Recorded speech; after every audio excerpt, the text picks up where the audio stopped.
Serial Kitab Tauhid bagian 18.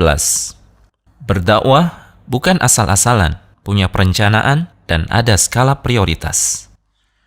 Rasulullah SAW pernah mengutus Mu'adz bin Jabal radhiyallahu ta'ala anhu sebagai duta dakwah ke negeri Yaman. Sebelum melepas keberangkatan Mu'adz, Rasulullah SAW menyempatkan memberikan wejangan berharga kepadanya. Berikut sabda beliau, yang artinya, "Sungguh, engkau akan mendatangi suatu kaum dari ahlul kitab, maka hendaklah yang pertama kali engkau sampaikan kepada mereka adalah persaksian tauhid, bahwasanya tidak ada ilah yang berhak untuk diibadahi kecuali hanya Allah semata." Dalam sebuah riwayat, hingga mereka mentauhidkan Allah dalam ibadah. Jika mereka menaatimu pada perkara tersebut, maka ajarkan kepada mereka bahwa Allah Subhanahu wa Ta'ala mewajibkan 5 salat fardu kepada mereka dalam sehari semalam. Jika mereka menaatimu dalam hal itu, maka ajarkan mereka bahwa Allah Subhanahu wa Ta'ala mewajibkan zakat yang diambil dari orang-orang kaya di antara mereka untuk diberikan kepada orang-orang fakir di kalangan mereka.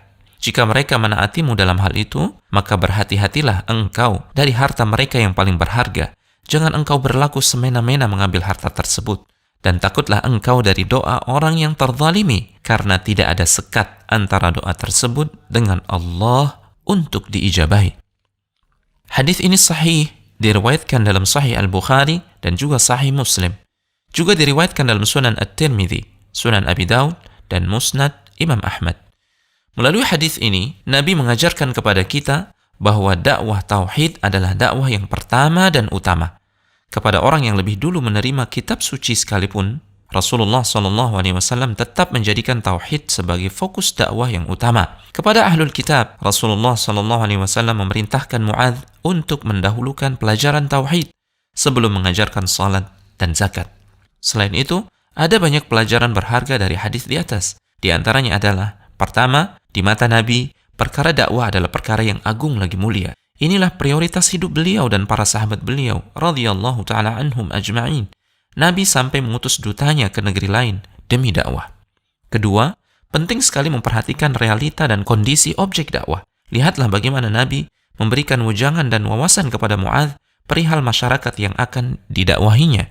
Artinya, dakwah itu butuh ilmu, butuh persiapan, dan perencanaan yang matang, tidak asal-asalan. Ketiga, kewajiban yang paling utama dalam Islam adalah tauhid. Salat dan zakat menjadi sia-sia jika tauhid melenceng. Keempat, untuk masuk ke dalam Islam, lisan harus mengucapkan kalimat syahadat la ilaha illallah. Tidak cukup hanya dengan mengikrarkannya di dalam hati. Kelima, kendati telah mengucapkan kalimat syahadat, seseorang tetap berstatus kafir di mata Allah jika ia tidak mengimani makna kalimat tersebut atau menolak untuk mengamalkan konsekuensi-konsekuensinya. Sebagaimana yang dilakukan oleh orang-orang munafik, hanya beriman di lidah, namun hati mereka tetap kufur, tidak bertauhid. Keenam, boleh jadi ada orang yang fasih mengucapkan syahadat dan dia berilmu, namun dia tidak faham makna kalimat la ilaha illallah. Atau dia faham, namun tidak mengamalkannya, sebagaimana orang-orang ahlul kitab. Ketujuh, zakat adalah kewajiban terbesar setelah tauhid dan salat. Orang yang berwenang menarik zakat harus takut kepada Allah. Jangan sampai mereka bertindak zalim kepada pemilik harta zakat, karena doa orang yang terzalimi itu mustajab, sekalipun dia adalah seorang pendosa. Kedelapan, hadis di atas mengisyaratkan bahwa dalam dakwah ada skala prioritas. Tidak layak bagi seorang dai untuk menunda-nunda dakwah tauhid, sementara masyarakatnya masih banyak yang berbuat kesyirikan atau belum faham tentang tauhid. Tidak layak memulai dakwah dengan fikih, sirah atau akhlak, sementara dakwah tauhid tidak menjadi prioritas atau tidak pernah disinggung sama sekali di dalamnya.